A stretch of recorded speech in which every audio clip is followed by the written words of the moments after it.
सब अपनी खुशी में मगन थे, पर रचना को मिठाई का मीठापन किसी जहर से कम नहीं लग रहा था। आंसू पलकों पर ऐसे अटके थे जैसे ओस की बूंदें पत्तों पर। फिर भी रचना कढ़ाई में पूरियां तलती जा रही थी। कढ़ाई के तेल के छींटों से ज्यादा जख्म उसे लोगों के ठहाके दे रहे थे।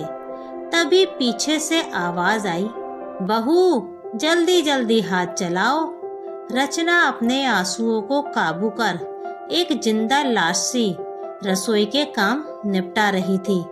सुमित्रा जी बेटी के स्वागत में कोई कमी नहीं छोड़ना चाहती थी। आखिर बेटी अपने बेटे की शादी के लिए माँ के घर न्योता देने जो आ रही है। 80 साल की उम्र में पहुंचकर भी सुमित्रा जी ने बेटी और बहू के अंतर को बनाए रखा। बुआ जी आ गई, बुआ जी आ गई कहकर शोर मचाती हुई रश्मि दादी के कमरे में दाखिल हुई। सुमित्रा जी, तू 22 साल की हो गई, अब भी बच्चों की तरह शोर मचा रही है। जा माँ का हाथ बटा। रश्मि गुस्से से माँ के पास चली गई।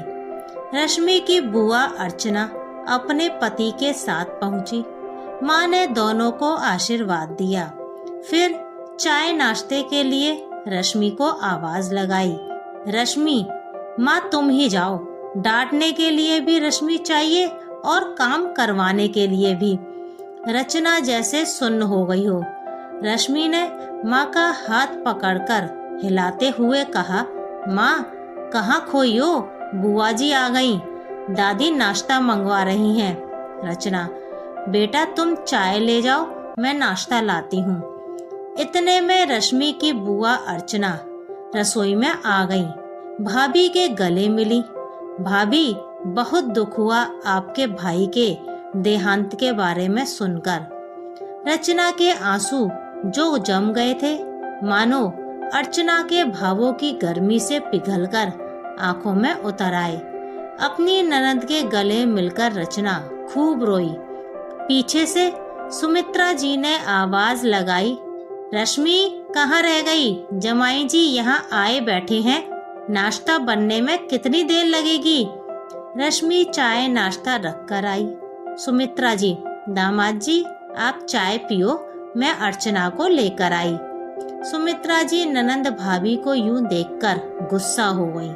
बहू, तुझे कहा था ना, मेरी बेटी के घर की पहली शादी है, न्योतने आई है भाई भाभी को।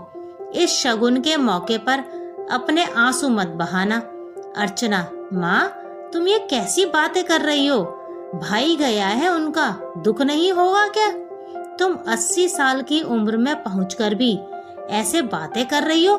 सुमित्रा जी, तो क्या करूं बता, जाने वाले के साथ जाया थोड़ी जाता है। हो तो आई इसके साथ इसके मायके, 50 बरस का था, कोई जवान तो था नहीं। रचना चुपचाप बस आंसू बहा रही थी। अर्चना, माँ भाई कितनी भी उम्र का हो, भाई होता है, उसकी जगह कोई नहीं ले सकता। मैं भी तो अपने भाई के घर आई हूँ। तुम कितनी खुशियाँ मना रही हो? उनका तो एक ही भाई था, उनके लिए खुशियाँ कौन मनाएगा? सुमित्रा जी, बेटा तू बाहर चल, नाश्ता कर ले, दामाद जी क्या सोचेंगे? अर्चना, दामाद जी को पता चला ना कि हमारे स्वागत के लिए तुम पकवान बनवा रही हो और बहू खड़ी रो रही है, तो 1 मिनट नहीं रुकेंगे तुम्हारे दरवाजे पर। मैं तो सोच रही थी मेरी माँ बाकी सास जैसी नहीं। तुमने तो मुझे बहुत ही निराश कर दिया माँ। अगर मेरी सास भी ऐसा करे तो क्या करोगी तुम? मेरी बेटी भी विवाह के लायक हो गई है, उसे ऐसी सास मिलेगी तो ना, मैं तुम्हारे पाप की हिस्सेदार नहीं हूँ माँ। सुमित्रा जी, अरे बेटा माफ कर दे। अच्छा चल तू ही बता क्या करूँ? इसका भाई तो वापस ला नहीं सकती, इस उम्र में काम भी नहीं होते हैं कि काम खुद कर लूं। अर्चना, माँ किसी के दुख में शामिल होना ही उसके दुख की दवा है, दुख बांटने से बट जाता है। तुमने तो हद ही कर दी, इतने पकवान मिठाइयाँ क्या जरूरत थी? रचना ने अपने आंसू पोंछते हुए कहा, रहने दो दीदी, जाने वाला तो चला गया। मेरा दुख आपकी खुशियों के बीच क्यों आए? चलो नाश्ता कर लो। अर्चना, नहीं भाभी, मायका ही तो बेटी के दिल की ठंडक होता है। अगर मायके में कोई दुख हो तो 56 भोग भी कड़वे लगते हैं। अगर हम आपके दुख को नहीं समझेंगे तो क्या फायदा रिश्तों के बोझ को ढोने का, जो दुख में कंधा भी ना दे सकें। सुमित्रा जी, बहू माफ कर दे, तुझे तैयार होकर पकवान बनाने को कह दिया। तू चिंता ना कर, हर जख्म भर जाता है। रचना, माँ जी, जीना मरना इंसान के हाथ में नहीं, पर अपनों के जाने का दर्द हमेशा रहता है। उनके जाने के दर्द का जख्म किसी अपने के प्यार से भरता है। यूं बहू के मायके के दुख को ससुराल की खुशियों से छोटा समझकर बहू को जबरदस्ती खुशी मनाने के लिए मजबूर करने से वो जख्म हरा होता है, भरता नहीं है। अर्चना, भाभी, मैं माफी मांगती हूँ। इस उम्र में आकर तो माँ की बुद्धि ही काम करना बंद कर गई है।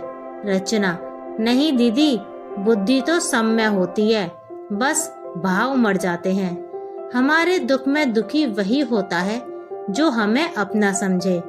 भाई के जाने का दुख तो है ही, उससे ज्यादा ये दुख है कि शादी के 20 साल बाद भी बहू अपने मायके के दुख में दुखी होने का हक भी नहीं रखती।